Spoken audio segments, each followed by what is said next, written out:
सभी दोस्तों को नमस्कार। स्वागत करता हूं आपका अपने इस चैनल गॉड ऑनलाइन क्लासेस में।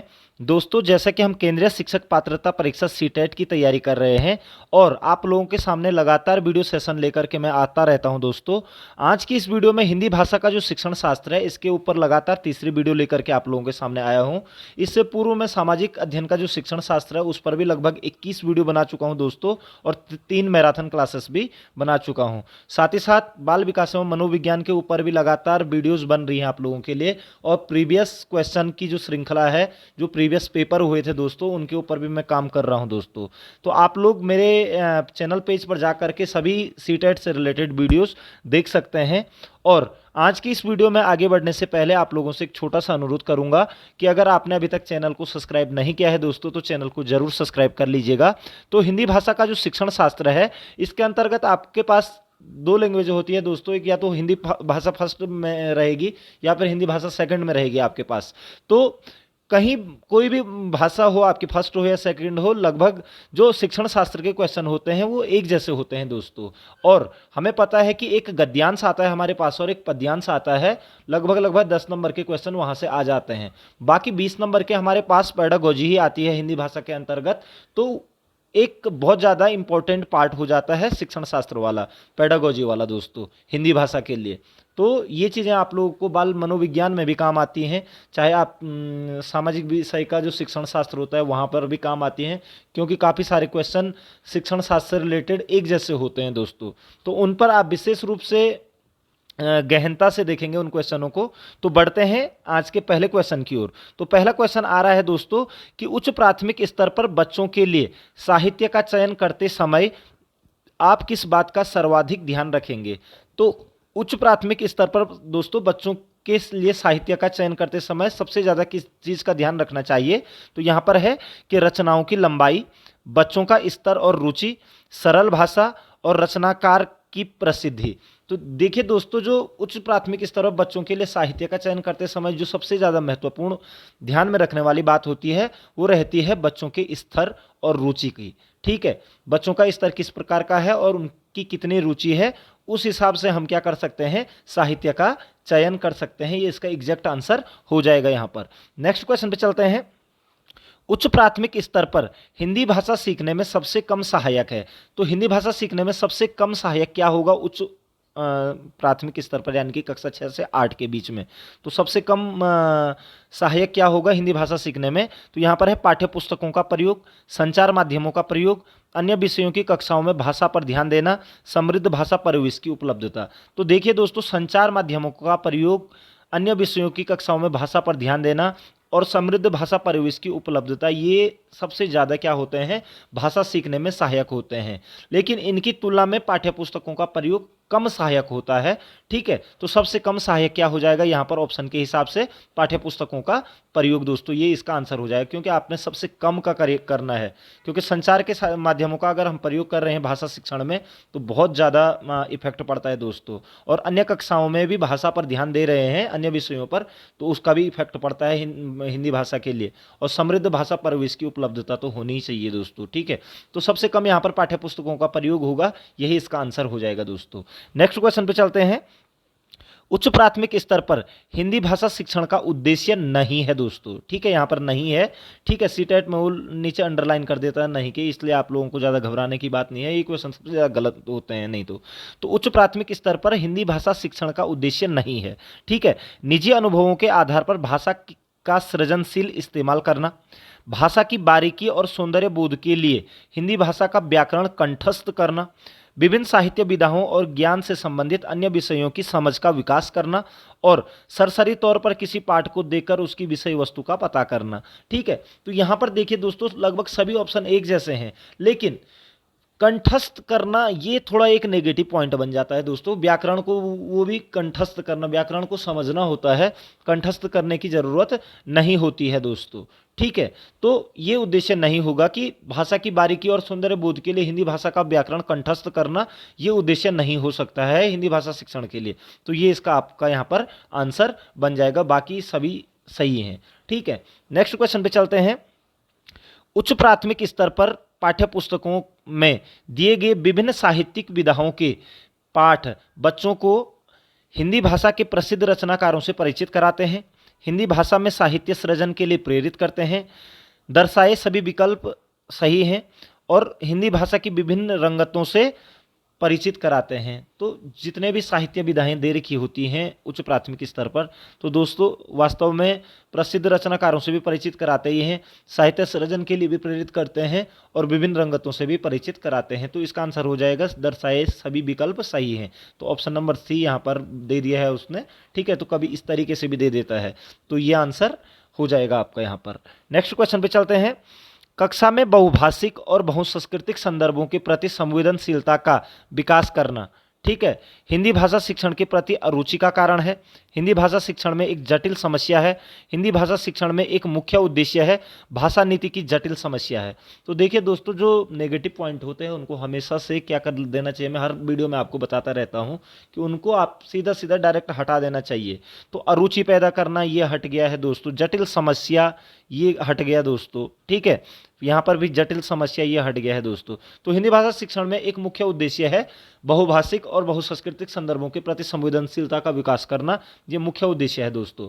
और जो नई शिक्षा नीति 2020 की आई है उसमें भी बहुभाषिकता को पोषण करने के लिए विभिन्न प्रकार की बातों का वर्णन किया गया है दोस्तों। तो ये याद रखेंगे। तो हिंदी भाषा शिक्षण में एक मुख्य उद्देश्य बहुभाषिकता और बहुसांस्कृतिक संदर्भों के प्रति संवेदनशीलता का विकास करना है दोस्तों, ठीक है, ये याद रखेंगे आप लोग। नेक्स्ट क्वेश्चन पे चलेंगे। उच्च प्राथमिक स्तर पर मुहावरे और लोकोक्तियों के शिक्षण के संदर्भ में सर्वाधिक महत्वपूर्ण है। तो मुहावरे और लोकोक्तियों के शिक्षण के संदर्भ में सर्वाधिक महत्वपूर्ण क्या है? उनके अर्थ जानना, उनका क्रम याद रखना, संदर्भानुसार उनका प्रयोग करना और उनकी परिभाषा याद करना। तो देखिए दोस्तों, अगर संदर्भ के अनुसार यानी कि जब हम बोलचाल की भाषा में अगर उनका प्रयोग नहीं कर पा रहे हैं तो मुहावरे और लोकोक्तियों का शिक्षण क्या रह जाएगा, मतलब महज शिक्षण मात्र ही रह जाएगा। इसलिए संदर्भ के अनुसार उनका प्रयोग करना सबसे ज़्यादा क्या, मुहावरे और लोकोक्तियों के शिक्षण का संदर्भ सर्वाधिक महत्वपूर्ण हो जाएगा दोस्तों, ठीक है। संदर्भ के हिसाब से उनका प्रयोग करना यानी कि मुहावरे और लोकोक्तियों का प्रयोग करना आना चाहिए दोस्तों, ठीक है। उनको याद करके कोई फायदा नहीं होता है, बल्कि उनका प्रयोग करना आना चाहिए, तभी जा करके हम भाषा को क्या बना सकते हैं, प्रभावी बना सकते हैं दोस्तों, ठीक है। तो संदर्भ के अनुसार उनका प्रयोग करना ही सर्वाधिक महत्वपूर्ण है मुहावरे और लोकोक्तियों के शिक्षण में दोस्तों, ठीक है। नेक्स्ट क्वेश्चन पे चलेंगे। उच्च प्राथमिक स्तर पर हिंदी शिक्षण का एक महत्वपूर्ण उद्देश्य है। तो उच्च प्राथमिक स्तर पर हिंदी शिक्षण का महत्वपूर्ण उद्देश्य क्या है? ऑप्शन देखते हैं। हिंदी के व्याकरणिक बिंदुओं को कंठस्थ करना, हिंदी भाषा के विविध स्वरूपों की जानकारी देना, हिंदी भाषा में अनुदित सामग्री को पढ़ाना, बोलने की क्षमता के अनुरूप लिखने की क्षमता का विकास करना। दोस्तों बहुत ज़्यादा इंपॉर्टेंट बन गया है फोर्थ वाला ऑप्शन कि बोलने की क्षमता के अनुरूप लिखने की क्षमता का भी विकास करना। जिस प्रकार से बोलने की क्षमता होती है बच्चे के अंदर, उसी प्रकार से उसकी लिखने की क्षमता का भी विकास हो जाता है। तो हिंदी शिक्षण का ये महत्वपूर्ण उद्देश्य बन जाता है इन चार विकल्पों में से दोस्तों। तो ये आपका आंसर हो जाएगा कि बोलने की क्षमता के अनुरूप लिखने की क्षमता का विकास भी करना हिंदी शिक्षण का एक महत्वपूर्ण उद्देश्य है दोस्तों, ठीक है। नेक्स्ट क्वेश्चन पे चलते हैं।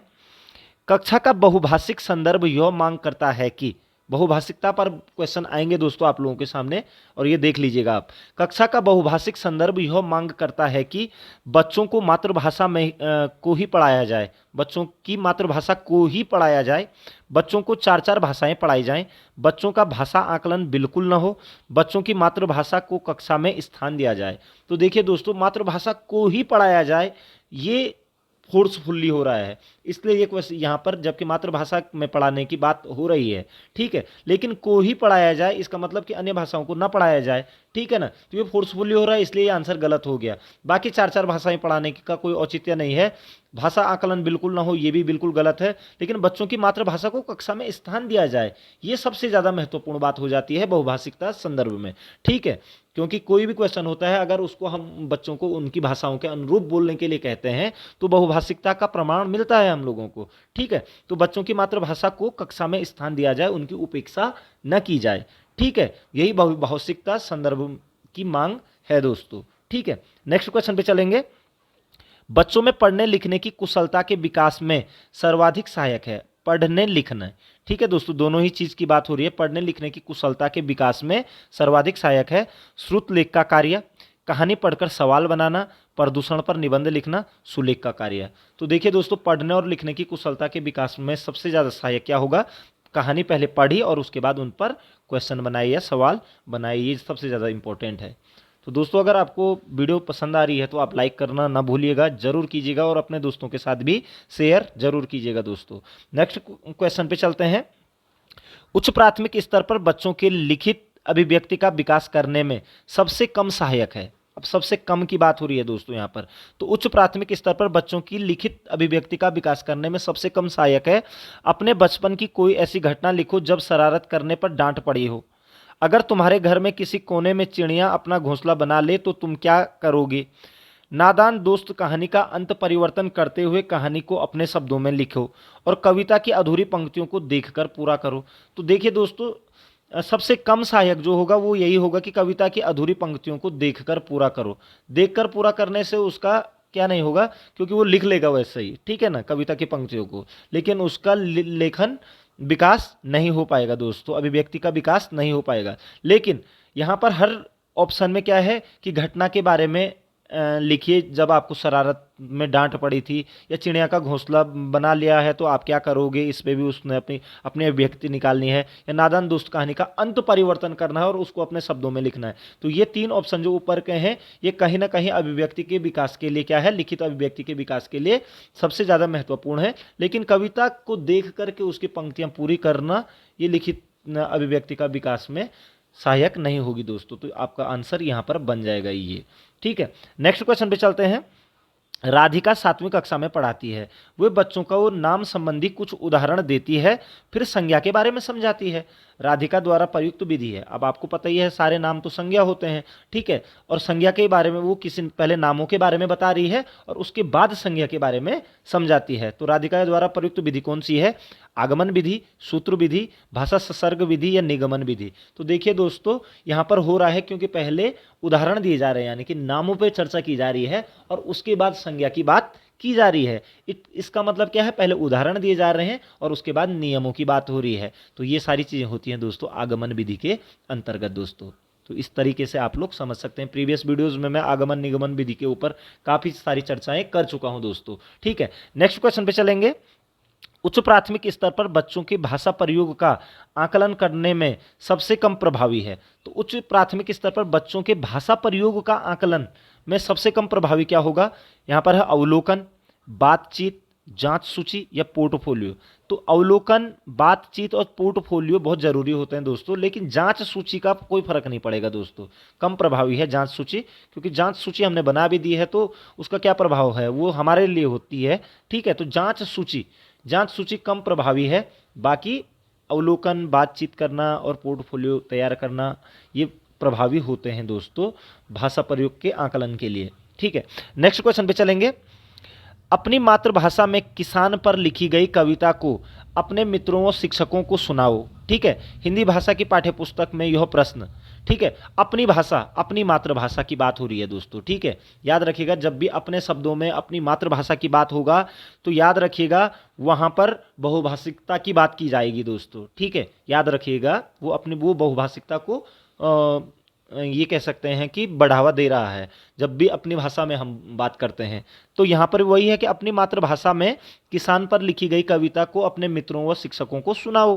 हिंदी भाषा की पाठ्यपुस्तक में यह प्रश्न कक्षा में बच्चों को गीत गाने का अवसर देता है, कक्षा के बहुभाषिक संदर्भ को पोषित करता है, कक्षा में समय के सदुपयोग का उत्कृष्ट उदाहरण है, कक्षा में मनोरंजन का साधन है। तो जब भी अपनी मातृभाषा में बोलने की बात आती है तो वो बहुभाषिकता मैंने कहा आपसे, तो आप ऑप्शन नंबर आपका बी हो जाएगा दोस्तों। इस तरीके से आप क्वेश्चनों के आंसर एग्जैक्टली निकाल सकते हैं और आपके गलत होने के चांसेस बहुत कम हो जाएंगे दोस्तों, ठीक है। नेक्स्ट क्वेश्चन पे चलते हैं।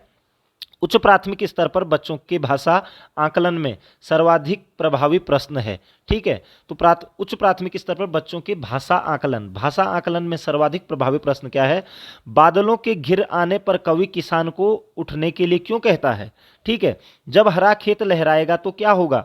तुम भी अपने ढंग से तनिक शब्द का इस्तेमाल करते हुए 5 वाक्य बनाओ। रूप बदलकर बादल किसान के कौन कौन से सपनों को साकार करेगा? तो यहाँ पर जो पहला है या दूसरा है या चौथा है दोस्तों, ये कहीं ना कहीं याद करने वाली चीज़ों के बारे में पूछा जा रहा है। लेकिन यहाँ पर तुम भी अपने ढंग से तनिक तनिक शब्द का इस्तेमाल करते हुए 5 वाक्य बनाओ, अपने ढंग से बनाने हैं। तो ये कहीं ना कहीं भाषा आकलन में सबसे ज़्यादा प्रभावशाली प्रश्न है और ये आपका बहुभाषिकता को भी पोषित करेगा दोस्तों। ठीक है, तो कहीं ना कहीं ये क्वेश्चन सबसे ज़्यादा क्या हो जाएगा, अपने तरीके से बनाइए। कहीं ना कहीं उनकी जो भाषा अभिव्यक्ति होती है उसको उठाने में काम करेगा। तो भाषा अवलोकन में के लिए भी ये प्रश्न सबसे ज़्यादा प्रभावशाली हो सकता है दोस्तों। ठीक है, नेक्स्ट क्वेश्चन पे चलेंगे। विद्यार्थी विशेष की समस्या को पहचान कर उसके अनुसार शिक्षण विधि में सुधार डैश का एक महत्वपूर्ण अंग है। ठीक है, तो विद्यार्थी विशेष की समस्या को पहचान कर उसके अनुसार शिक्षण विधि में सुधार, ठीक है, डैश का एक महत्वपूर्ण अंग है। तो यहाँ पर है पोर्टफोलियो, जांच सूची, परीक्षा या आकलन। तो देखिए दोस्तों, ये है आकलन का एक महत्वपूर्ण अंग। ठीक है, कि विद्यार्थी विशेष की समस्याओं को पहचानना, ये आकलन के अंतर्गत ही होता है। समस्याओं को पहचान कर उसके अनुसार शिक्षण में सुधार करना, ये आकलन में होता है और उसी के अंतर्गत हम उपचारात्मक और निदानात्मक शिक्षण पर जोर देते हैं जब आकलन करते हैं हम। तो ठीक है ना, तो आकलन का एक महत्वपूर्ण अंग है दोस्तों। नेक्स्ट क्वेश्चन पे चलेंगे। एक भाषा शिक्षक विद्यार्थियों के आकलन के दौरान विद्यार्थियों के बारे में जानकारी संकलित करता है। ठीक है, तो करता है, करती है। ठीक है, अब क्या कर रहा है वो, तकनीकी शब्दावली तथा भाषा द्वारा विद्यार्थियों को प्रतिपुष्टि देने के लिए शैक्षणिक एवं सह शैक्षणिक पहलुओं से जुड़े विविध उपकरणों एवं प्रविधियों का उपयोग करना, उसके निष्पादन के आधार पर उन्हें उत्कृष्ट, औसत, कमजोर श्रेणी वर्गीकृत करने के लिए भाषा की कक्षा में अधिक से अधिक शिक्षण सहायक सामग्री के उपयोग के उद्देश्य के लिए। तो देखिए दोस्तों, एक भाषा शिक्षक विद्यार्थियों के आकलन के दौरान विद्यार्थियों के बारे में जानकारी संकलित कर रहा है, तो उसमें उसके दोनों प्रकार के जानकारियां उपलब्ध होंगी। एक तो शैक्षणिक होंगी और एक सह शैक्षणिक होंगी। जो सीसीई है वो इसी मॉडल पर बना था दोस्तों। तो शैक्षणिक एवं सह शैक्षणिक पहलुओं से जुड़े विविध उपकरणों एवं प्रविधियों का उपयोग करने के लिए ही क्या कर रहा है, एक भाषा शिक्षक विद्यार्थियों के अवलोकन के दौरान विद्यार्थियों के बारे में जानकारी संकलित करता है दोस्तों। तो शैक्षणिक और सह शैक्षणिक पहलुओं से जुड़े हुए उपकरणों एवं प्रविधियों का उपयोग करने के लिए दोस्तों। ठीक है, नेक्स्ट क्वेश्चन पे चलेंगे। एक बच्ची अपनी विद्यालयी शिक्षा अपनी मातृभाषा में आरंभ करती है तथा वो हाई स्कूल पूरा करने तक उसमें अपने अनेक भाषाएं जोड़ने की ओर अग्रसर होती हैं। इस भाषा शिक्षा युक्ति को क्या कहते हैं? ठीक है, तो अपनी स्टार्टिंग जो होती है स्कूलिंग, तो वो मातृभाषा से, और जब 10वीं में पहुंच जाती है वो तो काफ़ी सारी भाषाओं की ओर जोड़ने की ओर अग्रसर हो जाती है। तो इस युक्ति को क्या कहेंगे? मातृभाषा प्रथम नीति, भाषा नीति के रूप में त्रिभाषा सूत्र, मातृभाषा आधारित बहुभाषिकता और भाषाओं के लिए नई शिक्षा नीति। तो देखिए दोस्तों, कहीं ना कहीं बहुभाषिकता की ओर बढ़ रही है वो। तो मातृभाषा आधारित, क्योंकि उसने मातृभाषा से स्टार्ट किया था, तो मातृभाषा आधारित बहुभाषिकता कहेंगे इस युक्ति को दोस्तों। ठीक है, ये चीज़ क्लियर रख लीजिएगा। नेक्स्ट क्वेश्चन पे चलेंगे। राष्ट्रीय शिक्षा नीति 2020 कहती है, तो राष्ट्रीय शिक्षा नीति 2020 अगर आप लोगों ने पढ़ी होगी तो क्या कहती है? विद्यालय में अधिगम के लिए बहुभाषिकता और भाषाओं की शक्ति आवश्यक है दोस्तों। तो यहाँ पर ये पहला ही ऑप्शन बन गया है। ठीक है, दूसरा है आगे की शिक्षा को सहज बनाने के लिए विद्यालय के प्राथमिक चरण में माध्यम के रूप में अंग्रेजी भाषा हो। ये तो बिल्कुल भी नहीं कहा है। सभी भाषा अधिगम मातृभाषा में ही होना चाहिए। सभी भाषा अधिगम मातृभाषा में होना, ऐसी बात भी नहीं कही है। बच्चों को अपनी रुचि के अनुसार अनेक भाषाएं सीखनी चाहिए। तो बच्चों को अपनी रुचि के अनुसार अनेक भाषाएं सीखनी चाहिए, ये बात भी नहीं की, लेकिन सबसे ज़्यादा बहुभाषिकता की बात की गई है दोस्तों। तो ये इसका आंसर हो जाएगा। ठीक है, नेक्स्ट क्वेश्चन पे चलेंगे। राष्ट्रीय शिक्षा नीति 2020 के अनुसार निम्नलिखित में से भारत सरकार की कौन सी पहल इस बात पर बल देती है कि विद्यार्थी अधिकांश रूप से प्रमुख भारतीय भाषाओं की उल्लेखनीय एकता के बारे में जानेंगे? ठीक है, तो प्रमुख भारतीय भाषाओं की उल्लेखनीय एकता के बारे में जानने की अगर बात की जाती है तो वो किसमें की गई है? एक भारत श्रेष्ठ भारत, स्वच्छ भारत अभियान, सर्व शिक्षा अभियान या डिजिटल इंडिया अभियान। तो याद रखेंगे दोस्तों, एक भारत श्रेष्ठ भारत में ये बात की गई है कि विद्यार्थी अधिकांश रूप से प्रमुख भारतीय भाषाओं की उल्लेखनीय एकता के बारे में जान पाएंगे। एक भारत श्रेष्ठ भारत, और ये कार्यक्रम हुआ था दोस्तों 29 नवंबर 2015 को स्टार्ट हुआ था ये कार्यक्रम दोस्तों। ठीक है, नवंबर 2015 में एक भारत श्रेष्ठ भारत लॉन्च किया था भारत सरकार ने। ठीक है, और इसी पर यह बात की गई है कि अधिकांश भाषाओं के बारे में, भारतीय भाषाओं की एकता के बारे में जान पाएंगे दोस्तों। ठीक है, नेक्स्ट क्वेश्चन पे चलेंगे। राष्ट्रीय शिक्षा नीति 2020 इस बात का समर्थन करती है कि मातृभाषा सभी भाषाओं और विषय वस्तु सीखने के लिए अनिवार्य है। बुनियादी स्तर से विद्यार्थी शिक्षा के माध्यम के रूप में अंग्रेजी है। भाषा सूत्र के अंतर्गत विदेशी भाषा का अध्ययन और त्रिभाषा सूत्र के अंतर्गत शास्त्रीय भाषा का अध्ययन। तो याद रखिएगा दोस्तों, राष्ट्रीय शिक्षा नीति 2020 इस बात का समर्थन करती है कि मातृभाषा सभी भाषाओं और विषय वस्तु सीखने के लिए अनिवार्य है। दोस्तों ये इस बात की पुष्टि करती है 2020, पहला ही ऑप्शन, ठीक है, कि सभी भाषाओं और विषय वस्तु सीखने के लिए अनिवार्य हो जाती है मातृभाषा, इसलिए मातृभाषा को स्थान देने की बात की जा रही है नई शिक्षा नीति में। नेक्स्ट क्वेश्चन पे चलेंगे। राष्ट्रीय शिक्षा नीति 2020 में विदेशी भाषाओं जैसे कोरियन, जापानी, थाई, फ्रेंच, जर्मन, स्पेनिश, पुर्तगाली और रूसी की अध्ययन की डैश के रूप में अनुशंसा की गई है कि किस रूप में ये होनी चाहिए। त्रिभाषा सूत्र के अंग के रूप में, अतिरिक्त भाषाओं के रूप में, व्यावसायिक पाठ्यक्रम के अंग के रूप में या कौशल विकास के अंग के रूप में।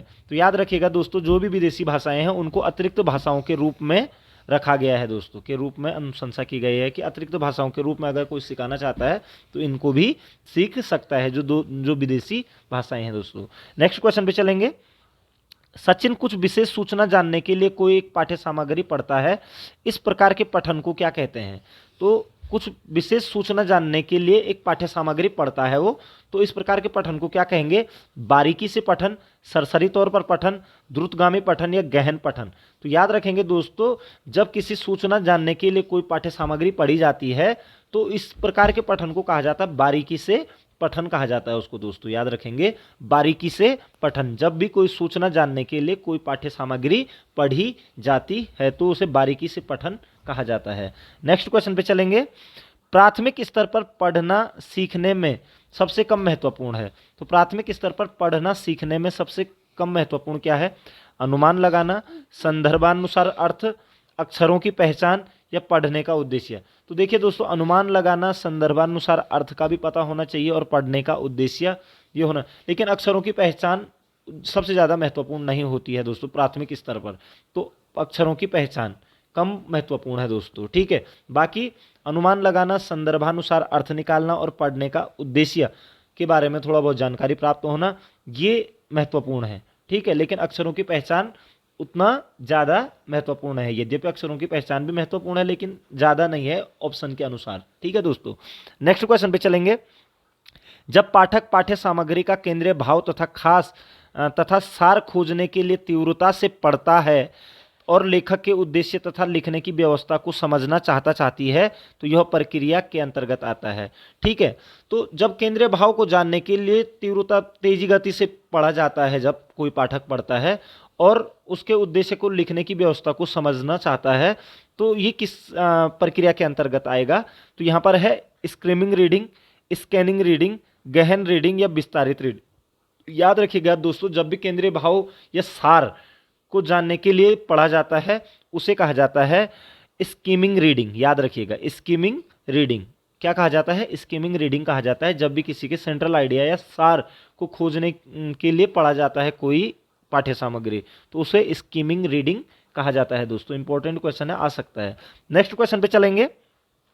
कक्षा 3 की अध्यापिका अपने विद्यार्थियों को विशेषण पढ़ाते समय उन सभी शब्दों की सूची बनाने के लिए कहती हैं जो किसी वाक्य में व्यक्ति या वस्तु की खूबी का वर्णन करे। यह कार्य सहपाठियों के साथ चर्चा करके के लिए कहती है। शब्द संपदा बढ़ाने का यह कौन सा तरीका है? ठीक है, तो विशेषण पढ़ाया जा रहा है और उन सभी वस्तुओं और व्यक्तियों का क्या करने के लिए, सूची बनाने के लिए कहा जा रहा है। शब्दों की सूची बनाने के लिए कहा जा रहा है कि जो व्यक्तियों और वस्तुओं की क्या खूबी बताते हैं। तो इसमें क्या हो रहा है? शब्दों के साथ संबंध बैठाना, वर्णन करने वाले शब्द, संदर्भ में विशेषण या संदर्भ में शब्द संपदा। तो देखिए दोस्तों, संदर्भ कोई भी हो लेकिन यहाँ पर शब्द संपदा का विकास कर रही है मैडम वहाँ पर, ठीक है ना। तो संदर्भ में शब्द संपदा की बात का तरीका यहाँ पर अपनाया जा रहा है कि सूची बनाने के लिए कहा जा रहा है, ठीक है। संदर्भ है विशेषण, ठीक है। और विशेषण पढ़ाने से पहले या पढ़ाते वक्त एक इस तरीके की सूची बनाने के लिए कही जा रही है कि जो किसी व्यक्ति या वस्तुओं को क्या करती है, खूबियों को बताती है। तो यहाँ पर शब्द संपदा भी बढ़ रही है बच्चे की, और संदर्भ में क्या हो रहा है, यानी कि शब्द संपदा हो रहा है दोस्तों। इंपॉर्टेंट क्वेश्चन है। नेक्स्ट क्वेश्चन पे बढ़ेंगे। उत्पाद शब्द संपदा से क्या तात्पर्य है? उत्पाद शब्द संपदा से क्या तात्पर्य है? तो जिन शब्दों को हम सुनते और पढ़ते हैं उनकी पहचान करते हैं, वे शब्द जिनका हम बोलते समय प्रत्यास्मरण करते हैं, वे शब्द जिन्हें हम लेखन और वाचन में प्रयुक्त करते हैं, वे शब्द जिन्हें हम श्रवण व लेखन के दौरान पहचान नहीं पाते। तो याद रखिएगा दोस्तों, वे शब्द जिन्हें हम लेखन और वाचन में प्रयुक्त करते हैं उसे ही उत्पाद संपदा कहा जाता है। लेखन और वाचन में प्रयुक्त किए जाने वाले शब्द उत्पाद शब्द संपदा कहलाते हैं दोस्तों, याद रखेंगे। ठीक है, नेक्स्ट क्वेश्चन पे चलेंगे। संकेत भाषा क्या है? संकेत भाषा आपने देखा होगा कि हाव भावों के द्वारा और हाथों को चला करके की जाती है। तो संकेत भाषा क्या है? व्याकरण के साथ एक स्वाभाविक भाषा है, स्वाभाविक भाषा नहीं है, व्याकरण के बिना एक स्वाभाविक भाषा है, बधिर समुदाय के लिए हाव भाव समूह है। ठीक है, तो याद रखिएगा दोस्तों, संकेत जो भाषा आ गई यहाँ पर, संकेत भाषा व्याकरण के साथ एक स्वाभाविक भाषा है दोस्तों। ठीक है, एक क्या है? स्वाभाविक भाषा है। इसका आंसर एग्जैक्ट ये निकलेगा यहाँ पर। नेक्स्ट क्वेश्चन पे चलते हैं। भाषा के क्रियात्मक पहलू को भाषा अधिगम के डैश साथ बढ़ावा मिलता है। ठीक है, तो भाषा के क्रियात्मक पहलू को भाषा अधिगम के, यहाँ पर है संप्रेषणात्मक उपागम, संरचनात्मक उपागम, रचनात्मक उपागम या परंपरागत उपागम। तो भाषा के क्रियात्मक पहलू से भाषा अधिगम के संप्रेषणात्मक उपागम दोस्तों, संप्रेषणात्मक उपागम के साथ ही साथ बढ़ावा मिलता है दोस्तों। ठीक है, संप्रेषण यानी कि ट्रांसफर करने में। ठीक है, जैसे हम भाषा को प्रयोग करते हैं क्रियात्मक पहलू में, तो संप्रेषणात्मक उपागम को क्या मिलता है? बढ़ावा मिलता है दोस्तों। नेक्स्ट क्वेश्चन पे चलेंगे। वह किताब पढ़ो वाक्य में विशेषण है। वह किताब पढ़ो वाक्य में विशेषण है। गुणवाचक, निश्चयवाचक, अनिश्चयवाचक या संकेतवाचक। तो वह यानी कि वह यह जहां पर भी आता है वहां पर हमेशा होता है दोस्तों संकेतवाचक विशेषण। ठीक है, तो वह किताब पढ़ो में विशेषण क्या हो जाएगा? संकेतवाचक विशेषण दोस्तों। नेक्स्ट क्वेश्चन पे चलते हैं। प्रविशेषण का प्रयोग किस वाक्य में हुआ है? प्रविशेषण, प्रविशेषण का मतलब क्या होता है? जो वे विशेषण शब्द जो विशेषण की भी क्या करते हैं? विशेषता को प्रकट करते हैं दोस्तों। ठीक है, तो यहाँ पर है पक्षी बहुत मीठा बोलते हैं, वह बहुत सुंदर लिखता है, उसने सुंदर सुंदर लिखा, वह बहुत अच्छा लड़का है। अब लड़के की विशेषता है अच्छा और अच्छे की विशेषता है बहुत। ठीक है, तो यहाँ पर बहुत क्या है? प्रविशेषण है दोस्तों। ठीक है, तो इस वाक्य में क्या है? वह बहुत अच्छा लड़का है, इसमें प्रविशेषण का प्रयोग किया गया है दोस्तों। तो आशा करता हूं दोस्तों कि आपको ये वीडियो जरूर पसंद आई होगी। काफ़ी महत्वपूर्ण प्रश्नों का संकलन मैंने इस वीडियो में किया हुआ है, और आशा करता हूं कि ये क्वेश्चन आप लोगों को सीटेट में जरूर मिलेंगे दोस्तों। तो आपका समय उज्जवल हो। मिलते हैं नेक्स्ट वीडियो में, तब तक जय हिंद।